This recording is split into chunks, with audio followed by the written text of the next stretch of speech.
voir vraiment ce qu'on veut faire avec le bateau. Quel est le programme? J'entends par programme, est-ce qu'il s'agit de passer des nuits à bord, de passer toutes ses vacances en dormant sur le bateau? À combien de personnes? Est-ce qu'on a envie de faire un programme ambitieux en termes de navigation, c'est-à-dire aller en Angleterre, en Irlande, en Corse, ou faire uniquement un programme de navigation autour de la Bretagne Sud avec uniquement des étapes diurnes en naviguant quelques heures par jour. Donc tout ça influe sur le programme. Il faut ensuite savoir, à l'intérieur de ce programme, qu'est-ce qu'on aime. Est-ce qu'on aime aller vite? Est-ce qu'on aime un bateau plutôt confortable, plutôt sportif? Parce que là encore, à programme de navigation égal, il y a encore des options très très différentes.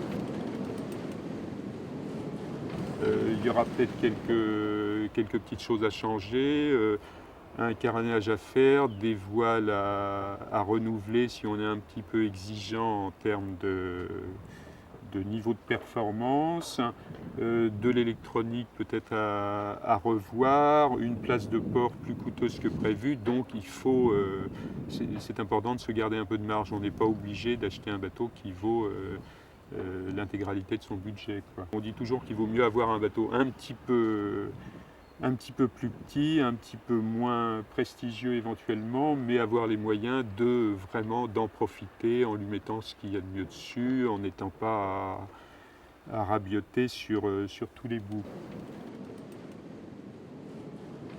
Si on s'intéresse à des bateaux relativement récents, ça ne va pas changer dans des proportions importantes, c'est-à-dire que des bateaux comme on en construit aujourd'hui en bois époxy, en contreplaqué, en acier, en alu, sont, dans un premier temps, l'entretien n'est pas fondamentalement différent de celui d'un bateau en stratifié. En revanche, si on s'intéresse à des unités plus anciennes, il y a un entretien annuel qui va se chiffrer à la fois en temps et en argent qu'il faudra prévoir, et souvent une remise à niveau importante du bateau si ça n'a pas déjà été fait. 10%, c'est un prix assez large. On peut quand même se débrouiller et tenir un bateau en état de marche très convenable, en profiter bien, ne pas le laisser se déprécier en étant nettement en dessous de cette valeur.